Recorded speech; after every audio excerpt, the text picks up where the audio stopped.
Good evening, I'm Bersatu Michael and you're watching Kini News, the show that brings you today's biggest stories. We start with the country's latest COVID-19 situation. After reporting 62 cases on Monday, Malaysia has re-entered the three-digit zone. Malaysia reported 100 new COVID-19 cases today, mostly attributed to the outbreaks in Kedah and Sabah. Health Ministry Director General Dr Noor Hisham Abdullah said 62 of the new cases are from the Benteng LD cluster in Lahad Datu and Tawau, Sabah. 100 kes positif COVID-19 telah pun dilaporkan, 62 adalah daripada kluster Benteng, iaitu 37 kes orang kena tahan di IPD Lahad Datu dan 25 kes orang kena tahan di penjara Tawau. 25 kes adalah daripada kluster sungai melibatkan 16 petugas kesihatan di pusat perubatan dan 7 ahli keluarga seorang anggota petugas kesihatan. 15 kes import iaitu 11 adalah dari negara India, 2 pulang dari negara Indonesia dan masing-masing 1 kes pulang dari Pakistan dan Filipina. With so many cases in Sabah and the state elections set to take place later this month, Dr Hisham offered some words of advice.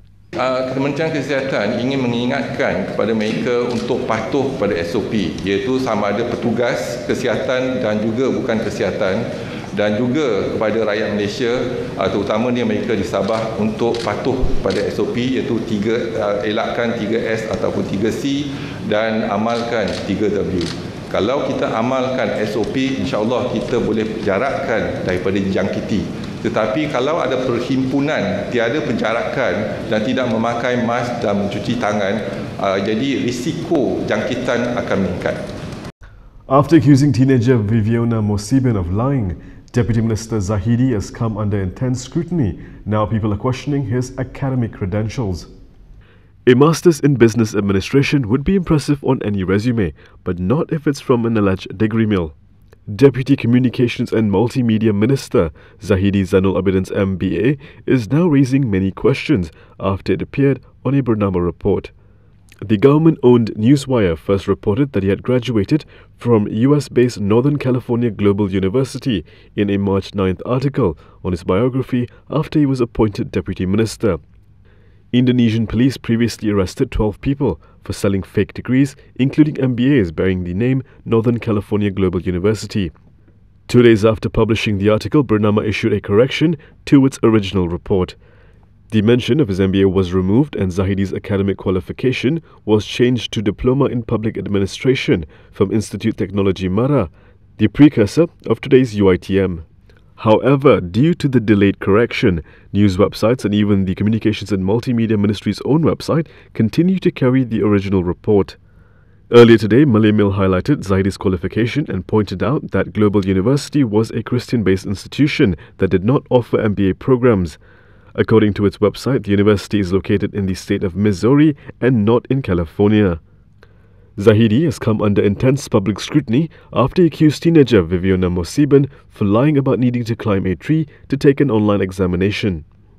Aside from his allegedly dubious MBA, Twitter users also zoomed in on his apparent political science bachelor's degree from International Irish University, as stated in the 2016 Rubber Industry Smallholders Development Authority RISDA annual report back when he was the authority's chairperson.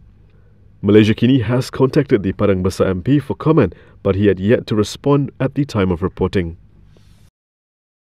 Azmin and Zuraida appear to be settling in nicely in their new party Bersatu.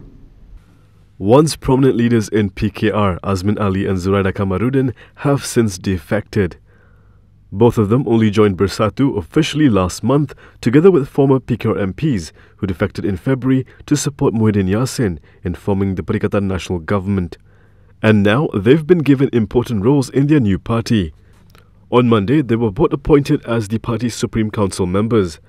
According to a statement by Bersatu Secretary General Hamzah Zainuddin, the decision was made by Party President Muhyiddin Yassin during a Supreme Council meeting. Muhyiddin also retained Hamzah in his current position, while former PTPTN chairperson Wan Saiful Wan Jan was appointed Party Information Chief. He was also a member of the Supreme Council in the previous term. Another figure appointed into the council was Alogaja MP Muhammad Redzwan Yusof, who is former Melaka Bersatu chief and former division chief for Masjid Tanah. Redwan failed to defend his division post when he was defeated by Masjid Tanah MP Mas Ermiati Samsudin, who is a former Puteri UMNO chief, in February. In the statement, Hamzah said Muhyiddin had in the meeting also appointed state Bersatu chiefs and their deputies. Muhyiddin appointed himself as Johor Bersatu chief, while party deputy president Ahmad Faizal Azumu is the chief for both Perak and Pahang. Segambut MP Hanayo had this to say to two deputy ministers over their comments on Viviana. Two deputy ministers in the Perikatan National Government have been labelled as cyber bullies by Segambut MP Hanayo over their treatment of Sabahan student Viviana Mosibin. On Facebook, she wrote, quote, "If you don't recognise it, this is actually cyberbullying in action by deputy ministers against a young child." You also called out Women, Family and Community Development Minister Rina Harun and her deputy Siti Zaila Muhammad Yusof for their silence on the issue. Yo's remarks came after Deputy Communications and Multimedia Minister Zahidi Zainul Abidin and Deputy Finance Minister Abdul Rahim Bakri had initially questioned the credibility of Viviana's June 12 YouTube video showing her resorting to climbing a tree to get internet coverage so she can take an exam online. Zahidi has since apologised after Viviana set the record straight and passed the buck to Abdul Rahim, who is the local MP for Sabah's Kudat constituency. In a Facebook post yesterday evening, Abdul Rahim defended the information by sharing a report from a local village chief, alleging Viviana did not live in a rural Pitas village as she claimed. An unnamed University Malaysia Sabah Dean further disputed the existence of any online examinations. Abdul Rahim later deleted his Facebook post. Meanwhile, Viviana's brother, Mekwin Mosibin, has called on the two deputy ministers to visit the Pitas village to experience the poor infrastructure for themselves. Mekwin challenged them to experience what it's like surfing the internet in the rural village. He then added he was just talking about the internet and hasn't even brought up water supply, electricity and road conditions yet. With so many cases in Lahad Datu, it's not surprising that it's been declared a red zone. Lahad Datu in Sabah has been declared a red zone following a spike in COVID-19 cases. The Health Ministry today tweeted that Lahad Datu had recorded 43 new cases as of September 7th. According to the ministry, all new cases were detected in the lockup at the Lahad Datu District Police Headquarters, involving 21 locals and 22 foreigners. Health Ministry Director General Dr Noor Hisham Abdullah had cited the cramped facilities in the lockups as a contributor to the transmission. He said it was found that physical distancing was hard to put in practice, and this was the main contributor to the spread of COVID-19 among the prisoners. The cluster originated from two undocumented migrants who were held at the Lahad Datu District Police Headquarters on August 24th before being tested positive for COVID-19 on August 31st. Yesterday, Malaysia recorded 62 new cases, where 56 were locally acquired while 6 were imported. BN Chief Zahid Hamidi has revealed the tactics that will be used by BN in Sabah, and it has nothing to do with money. Energy, enthusiasm and intellect will be the weapons utilised by the Barisan National Machinery in Sabah to face the state election, according to the coalition's chairperson Ahmad Zahid Hamidi.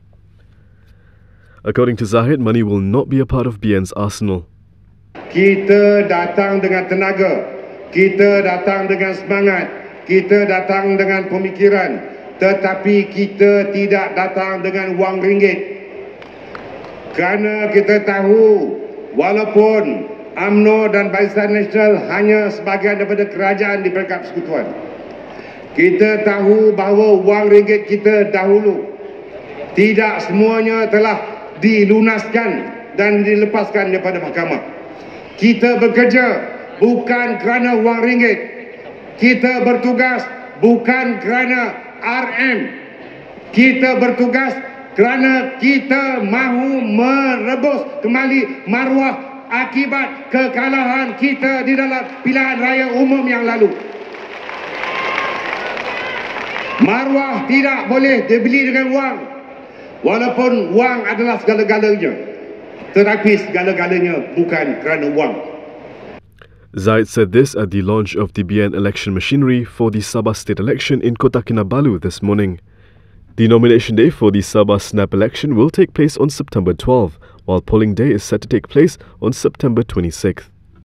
Kita lihat tuan-tuan dan puan-puan, saudara-saudari yang datang daripada ke majlis ini.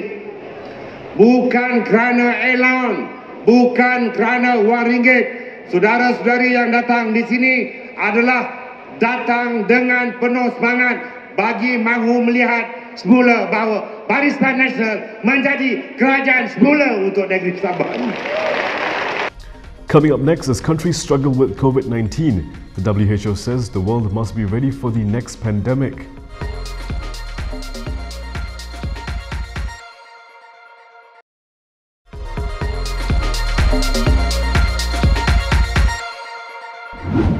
With millions infected and hundreds of thousands dead due to COVID-19, the WHO says it won't be the last pandemic.